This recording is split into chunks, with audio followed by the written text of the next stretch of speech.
Hello and welcome to Don't Get Your Feathers in a Twist. My name's Jane and I'm a holistic wellbeing practitioner from hypnotherapy to spiritual services. And this is my podcast. It's not polished, but it's real. So I thought I'd do a podcast today on tarot reading. Tarot reading is something that I knew that I was able to do from a very, very early age. And it was something that I always wanted to do. I always felt cool to do, but could never really grasp it. Every time I looked at cards, particularly the Rider-Waite pack, I was blocked.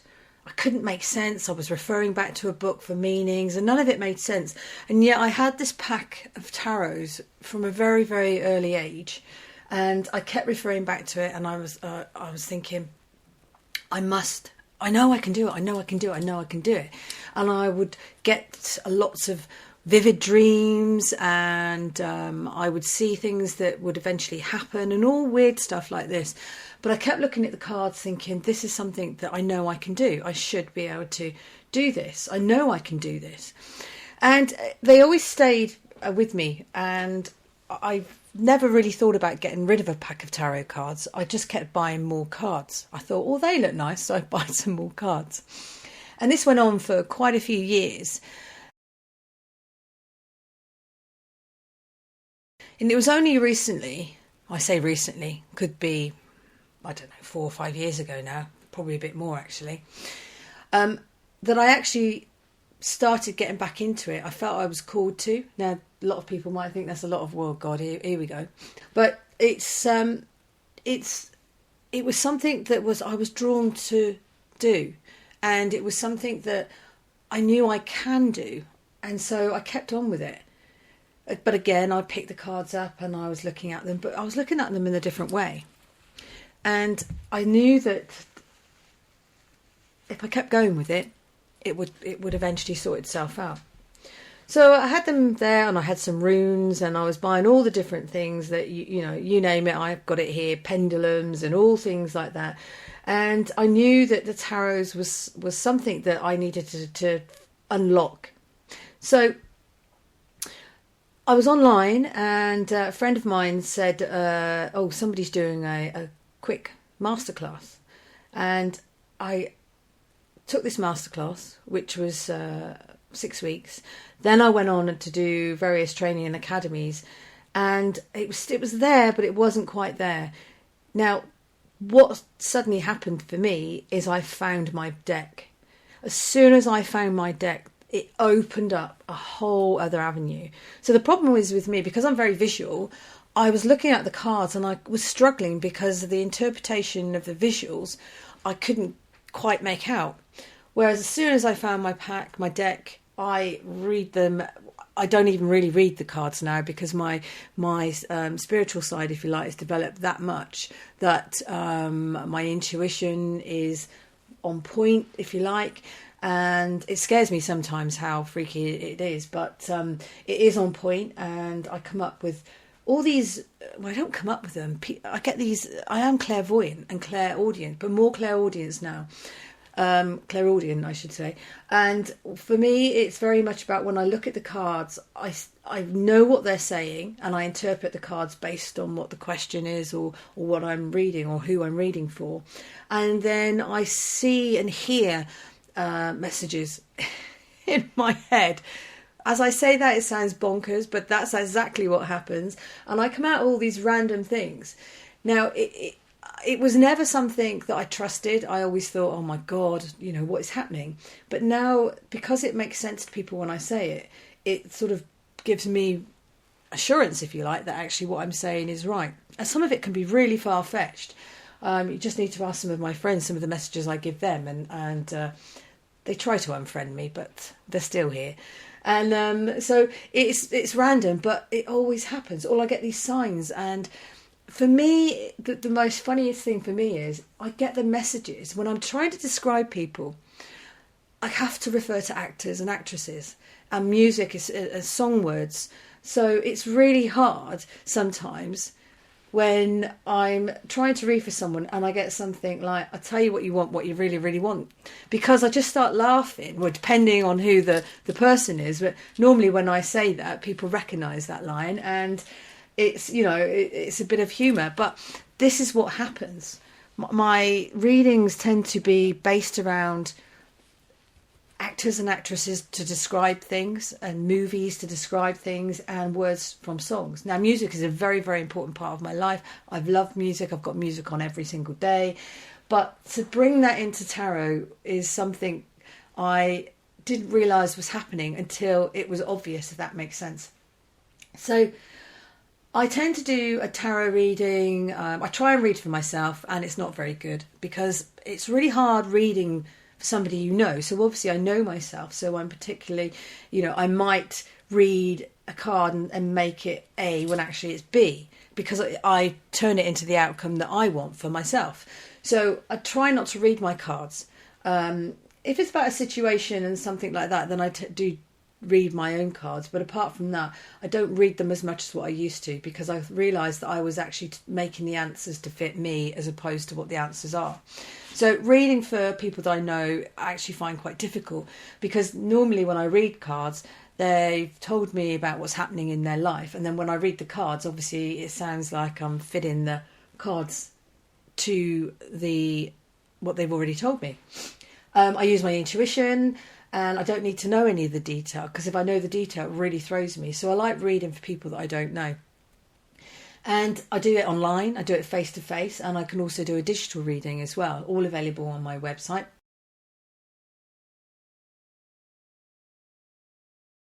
www.sevenpurplefeathers.com. And a tarot reading can be as quick or as long as you'd like. So I offer 20-minute tarot readings, 30-minute tarot readings in an hour. And I would always suggest maybe 6 months. I would always suggest 6 months in between readings. If you want to do them every week, it's up to you. But depending on your situation and what the question is, you'll probably find there's not much difference. Sometimes there is, sometimes there isn't. So I love the tarot because it brings out some remarkable insights, if you like. I've sat down with people and I've said, you're going to do this, you're going to do that, or the cards are telling me this. Obviously, everyone's got their own free will, but it's the cards and the intuition and the feeling and the energy that I get from these cards that I then translate, if you like. And sometimes people look at me randomly and odd and thinking, no, that's not going to happen, that's not going to happen. But actually it does. And it's really great to hear when it does, because it gives me, again, confidence that what I'm saying is accurate. Now, because I'm clairaudient and clairvoyant, more clairaudient than clairvoyant at the moment, but I do tend to see on a different level, which is another podcast that I will do, because when I look, I almost see on a different plane when I go into tarot reading. So it's quite random, and it can be really random. I did a reading the other day and I stopped using the cards and I started doing a Tyler Henry and started scribble stuff down, and it was interesting because I started drawing shapes and all different things like this, and then I used the cards after that. So the cards were an aid to a lot of messages that were coming in. Now that's starting to happen more and more frequently, because normally I would not trust what I was hearing because I was doubting myself, but I always do say what I hear now, and it can be the most random things. The other day I had one and it was everything beginning with B, which was really random because it was obviously somebody playing with me and having a bit of a joke. But, the next day something happened that I'd read.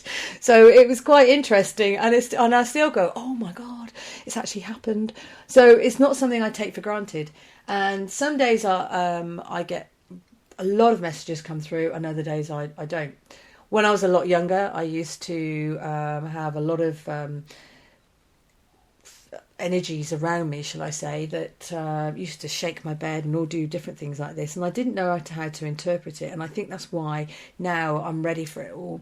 I understand it, I know how to manage it, and by doing the course, it really made me focus it into the right perspective, if you like. So it gave me some direction. And again, as soon as I got my deck, it was another level. So I've got some decks here. I've got loads of decks actually, but there's certain ones that I always use and others that I haven't used for a very, very long time. And what I find now is if they don't resonate with me, then I don't actually use them, because it's you shouldn't try and force something in. So it's really interesting. I do all different spreads depending on what the question is, or the scenario, or the person. Obviously, you've got the Celtic spread, which is a very common spread and a very informative spread. And there's spreads like the New Year spread, relationship spread, health spreads, and all different things like this. But sometimes just by using the Celtic cross or the jazz spread, you can get all the information you need. In a reading, I will pull more than one spread, so I'll keep going until we've got some definition. And I think the main thing is everyone has free will. So if you're expecting a reading to tell you something, I only relate what the cards advise. Whether you decide to go down that route or do a different route, it's entirely up to you. You've all got free will. And sometimes the cards will tell you something completely different. I had a lady once, a couple of months ago, who I just had one message for her, and it was really important, and it just kept coming out. No matter how many times I shuffled the cards, she witnessed me shuffling the cards, the same cards kept coming out. And so I said to her, it's obviously very important that they need you to, they're advising you to listen to what I'm saying at this moment. Obviously, it's up to you if you want to take that advice, but it's coming out quite strongly. And I couldn't get past anything else on it. I could advise her what the cards were saying and the messages that I was getting. But yes, it was an interesting reading. And if I feel I'm blocked, I will tell you I'm blocked and arrange the reading for another day. So I love the tarot. It's always right, and that's what amazes me to this day. Even still, it's always right. And even if I do a tarot reading remotely, as I do a lot of readings remotely, it's still picking up on the energy, and I'm still picking up on the messages and everything. So it does work. And often some of my friends will ring me and say, can you pull I need to know the answer to this question, can you just do a quick reading for me? And I'll do it. Obviously, if I can, I'll do it. If I can't, I won't. But so it does work remotely. So if you're not sure about tarot, obviously there's lots of information around it. What I would say is don't watch the films. Everybody sees the death card and all the tarot cards, and there's a new film out at the moment. They're all depicted and portrayed as bad and evil. They're not. I don't read any reversals. The cards come out upright, and that's how I read them, because it depends on the other cards as to whether that card is negative or positive. Just because the death card comes out doesn't mean to say you're going to die. It can mean the death of a situation, a transformation. You're moving on to something new. So it's if you read online and you watch the films, you're going to get a scary perspective of it. Obviously, it's up to you how you interpret whatever you need to interpret. So, if you fancy having a tarot reading or you'd like to know more about it, you can get in touch with me at hello@sevenpurplefeathers.com. Send me an email. Or you can book a reading, again on my website, www.sevenpurplefeathers.com. Or you can buy a digital reading where you can send in your question and then I'll do a reading and send it back to you. Now, one thing I've mentioned is a question. What I like to do is work on your question in advance. Now that question needs to be really general. For instance, what do I need to know about my love life? I don't need to know any specifics. I don't need to know your name, anything like that. I don't have time to sit and Google and try and find out information. That's not how I work.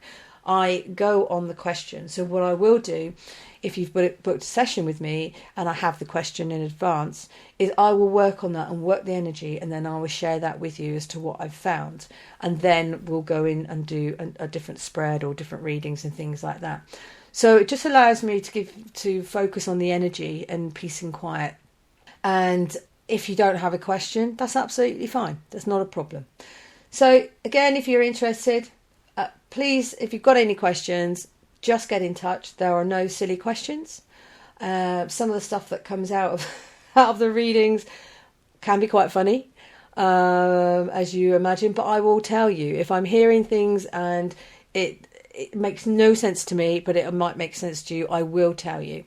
But if you say to me, don't tell me anything other than the cards, then I will. So it's entirely up to you. You control the session as to what I share with you. Most people that come for a tarot reading are often interested if they get any messages. So again, I will naturally tell you. If you want to record the tarot reading, I can record that for you and send that off to you after the reading. So that's absolutely fine. Or if you want to take notes, that's absolutely fine. So that's me, tarot reader. I've been a tarot reader for many years. I love reading the tarot.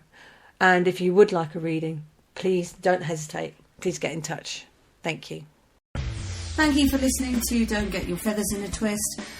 Please check out my website, www.sevenpurplefeathers.com. And if you've got any questions, queries or comments, please get in touch.